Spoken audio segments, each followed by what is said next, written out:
So people waste a lot of hard-earned money trying to turn their street car into a race car.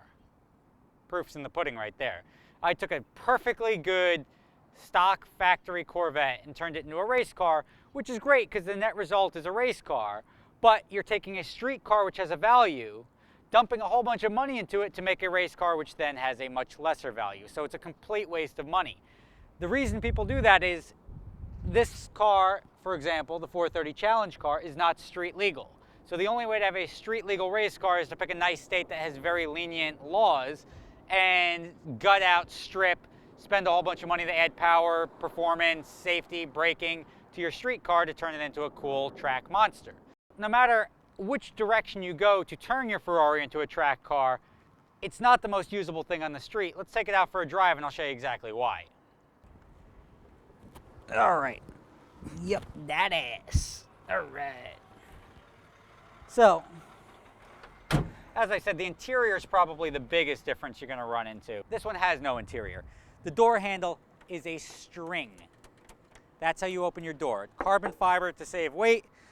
It doesn't have seat belts. Only has fixed racing seats, which that doesn't really bother me. You can do that to any car really for safety. Now the biggest difference you're going to notice is there's no key to the car. You take this power cut, like any race car, apply power, turn the ignition on, then push the start button. Vroom, vroom. This car is fully track prepped. It's ready for the rich guy to crash it into the other guys. That's the one thing they do well. Down here you have the fire suppression system, which I unplugged so people can't even arm it, because otherwise the car would be blanketed in foam for no reason. Everything is mechanical in this car. They assume that you're going to be driving, therefore you have to turn the radiator fans on. They don't come on automatically. You have those right here. Now fans are on. I'm going to keep them off because the car's warming up now anyway. The rain light, this is that little thing you saw on the back that lets cars behind you know that there's a car in front of it. Ventilation that just lets air come through here. And then this toggle switch is, of course, traction control, which you may or may not want when you're driving on the street or the track. Now, this is a pit speed button on the steering wheel. I'll just guide you through what we have here. This button will scroll you through the different options on your gauge. Completely digital gauge, gives you a couple of different options. I've got it in warm-up mode right now. Warm-up gives me the water temperature, battery, oil pressure, and oil temperature. When you actually go to race, now it gives you the fuel instead of the battery, because the battery, you're already moving. It doesn't really matter. Car sounds nice. It's got the digital shift light up here, which is a nice touch.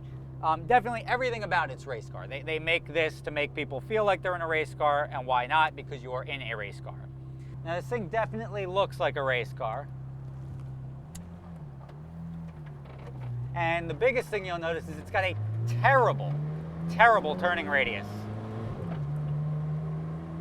And it takes bumps very poorly.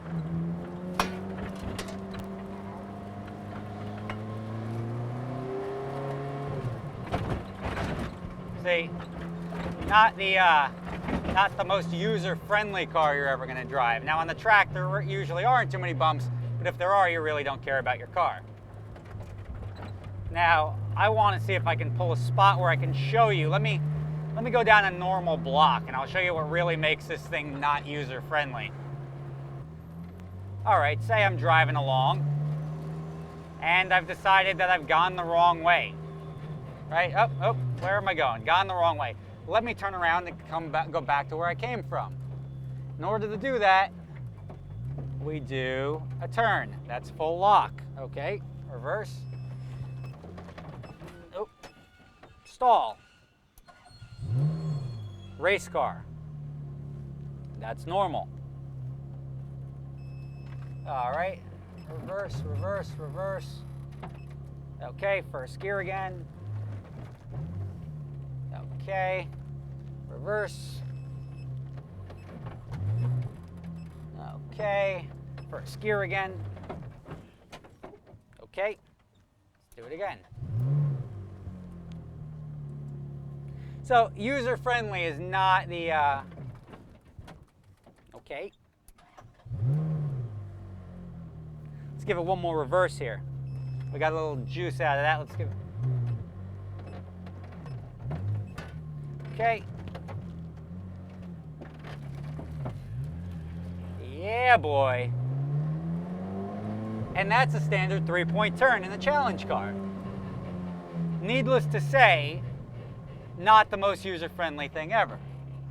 So, okay, great. Now I've got to do this little U-turn here to get into our driveway.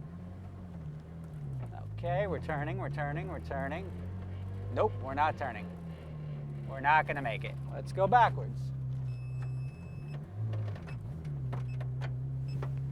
Now, I've got considerably more blind spots than you would normally have.